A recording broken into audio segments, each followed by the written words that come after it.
Hello ratbags, it's Jade. Welcome to a VALHEIM Hearth and Home update video. The developers have spent 32 minutes waffling away about what's to expect a little bit in future plans, console included, and other stuff you need to know about Hearth and Home, how it took some time, what they thought about the development process, and some of the changes and the big things you could expect when it hits on Thursday. So I've broke it down into a quick 10-minute video in case you haven't got time to listen to it all, giving you the most important cliff notes that I think you should know about.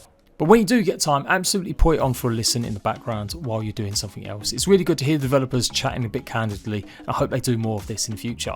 So let's go. I'm excited. I'm going to be there all over it on Thursday. Can't wait.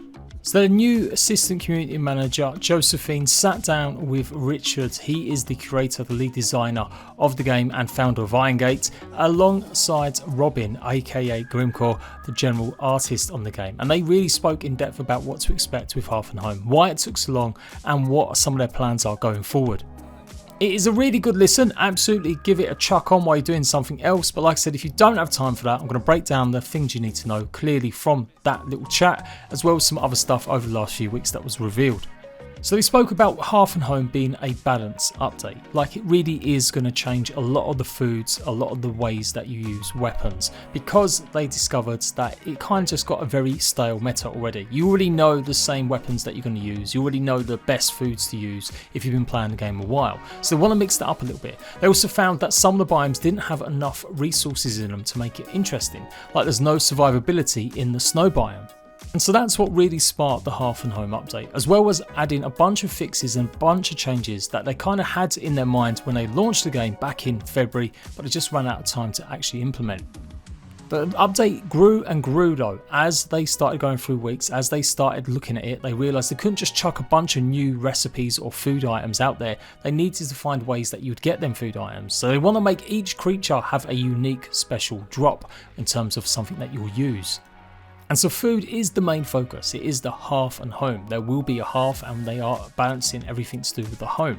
You are going to have new recipes. You're going to have new ways to deal with certain situations. But there are some additions for other players that like the building side of things. You are obviously going to have the dark wood and the ceiling tiles. We've seen some of this revealed and we definitely know a little bit more about them now. How they've actually been in the game for a long time, way back in like prototype stage before the game even released, and it's just getting around to adding it in a unique way. Not just having building pieces for the sake of it, but actually have them function properly, like we do have with a lot of the upgrade stations already. All of the brand new cook pieces are going to have proper functionality. They'll either unlock new recipes or they're going to be able to help you get upgraded items and to make more recipes for more new foodstuffs.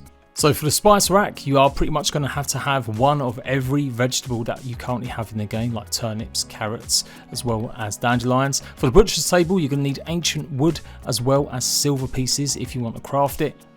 And it's seemingly quite hard to get hold of, but you are going to need lots of dark metal as well if you want to make the pots and pans, alongside having obviously copper and iron pieces as well to make that part of the new additions that are coming into the game. So yes, they are decorative. I've always loved the fact that they actually offer some functionality as well, like all the other stuff you need for like the blacksmiths. It's not just creating pieces just for the sake of it, and that's what the devs said they didn't want to do. So these new food types are going to angle you towards being maybe a little bit more tankier because you've got more health. And as long as you equip that with a decent shield, like the big tall one, then you are going to be that kind of character that can withstand a lot of damage. It's going to be directly tied to your health, how much you can stagger and how much you can defend. One of the best new additions is that when you pick up food, it's actually going to pop up directly on the screen how much that's going to give you when you eat it. So you can see that I've got 70 health and 14 stamina from eating something. There are still going to be the best types of food for health, the best types of food for stamina, but they want you to be able to mix it up a little bit. They don't really want to call it making a class, but they just want you to have more variety so you can approach a different aspect. If you want to do more building, you can eat certain foods that will give you more stamina, not as much health, and you can definitely go and do all sorts of building and you're not going to run out quickly. It's not just the mountains that they're changing up a little bit as well. They're going to be obviously adding food types to there, but they also added some more recipes or more drops of food to some of the beginner biomes too. We know that puke berries are going to be a feature where you can actually get rid of one of the foods you've eaten so that you can make room for something that's more suitable, and puke berries are going to do the job for that. So with a big change to food, this had a knock-on effect on weapons and armors, and so they've rebalanced a lot of stuff. They're making the knife useful. It's going to be the quickest weapon in the game now, and it might not do as much damage, but you will be able to utilize it in a better, quicker way. Goes without saying maybe that they also changed axes versus swords. They pretty much had the same sort of features. Now axes are going to do more damage, but they will be a little bit slow to use. The two-handed axes are going to be on top of that. Even more damage, but again, slower to use. They are adding one brand new double-headed axe or two-handed axe. I caught Richard corrected himself just a bit in case anyone was thinking they're going to add loads. It does seem like they're only adding maybe just one. The DPS for a lot of these weapons hasn't changed dramatically. It's just about some of the other uses or the auxiliary uses that they've kind of got, or features. And so yeah, sometimes it may seem like it's a bit of a nerf for some of this stuff, but it all fits in balancing. So if there are food types that have changed drastically, then it does mean that maybe they will benefit a certain weapon type a little bit more, or a certain role. In terms of what you're going to do to play this update, you don't have to worry and start a fresh new game. Your world should be explorable, but it's best to make backups. And definitely, if you've not explored certain biomes, you may need to go and cross some of the paths of some new areas if you want to experience everything new that's added to the game. So if you've been to a plains biome, you might need to go to one you haven't explored to get some new stuff, possibly like a Goblin's Tower and other resources that may now drop. I did say the best way to play it would be to go in and not visit an old world, but maybe try it fresh, because then you will have to really find what drops from what, and it will be that new time experience. But I think a lot of players will still just want a build on their old world. So yes, Hearth and Home did start off as a balance pass, but it's quickly grown into something bigger because it's affected so many more aspects, just changing the food, changing enemies, changing the weapons. In future, they really want to get across that they're going to have smaller updates that may just chuck in a brand new enemy or a brand new weapon or brand new item, but they're still going to be focused on big biome updates. So we've seen the Mistlands, we've seen the Deep North. These will come as huge drops, and they will have all sorts of features and all sorts of creatures, as well as new boss battles with them. But in between that, they are going to go back to where they're working before the full game came out in early access, and adding little drops here and there on a Friday for you guys to enjoy.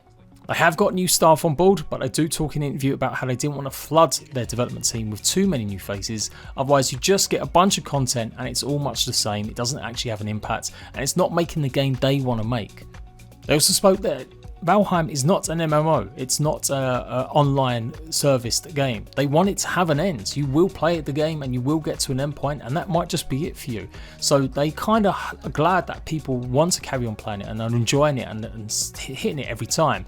But it isn't an online game. They're never going to get into the stage where they're updating it on a weekly basis with fresh brand new content a la Fortnite, or even like some games like Rust. We have huge updates hitting usually every other month. They also don't want their staff crunching. They make games because they're fun, and that's something that's a passion of theirs. It's simply not just to make a big buck. Obviously they've made quite a bit of money, but that means they can actually spend a bit more time on making sure the game's stable. VALHEIM still has some issues with performance, but it is, I would say, one of the most stable early access games I've ever played. There are going to be performance increases in the Hearth and Home update. There's also going to be UI changes and graphical tweaks and improvements too. That said, in early access they plan at least 3 big content drops, all based on their biomes, with smaller updates, adding smaller stuff and refinement in between all of that. They wanted to do Hearth and Home first because it's the base, and then they can start thinking about adding new features more, and it's not necessarily going to be redoing lots of work. When new biomes drop, specifically they mentioned the Mistlands, there will be new boats, there will be new features, there will be changes to combat, and there will be more adventuring stuff going on with each of these biomes. So you can expect a whole host of changes and additions when these biome updates drop. They do say that with all the teasers they've shown over the last month or so, there is still 50% worth of content you guys haven't seen just yet, although they're kind of toying and messing around with that number. Towards the end they spoke about other releases. They plan to release a Mac version, and that won't have to wait too long. Console versions, they're still thinking about what to do with it. Obviously they think they're definitely going to be adding a console version, maybe even to the Switch too, but it's about how to do it. In the past they thought that console games really should only have fully finished products, but we are in an age now where there are lots of games in early access, so they're still kind of deciding, but they kind of do believe that they're gearing or aiming towards 1.0 release of Valheim on PC. That's when we'll also see the console version. So that could potentially still be another 18 months, possibly even 2 years away. It's not the greatest of news, but pretty commonplace. I kind of hope they do revisit that and do launch it in game early access on Xbox at least, some way that console fans can maybe try it out. I've just gone over 10 minutes and I will say there's obviously more nuance and there's definitely more feeling from developers about how things unfolded with the Hearth and Home update, and actually how they never really got behind on it. They just didn't start it until they got sure that the game was in a good state.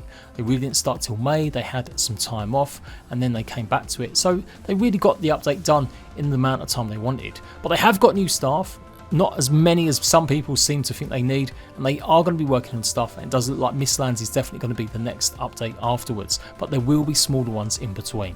So go and watch the full video, go and check it out if you want to hear that nuance, but otherwise I feel like I've covered all of the best bits that you needed to know, and I'm going to do a quick another 10 things you need to know about the Hearth and Home update with all the previous video vlogs as well, just to keep you on track before its release on Thursday.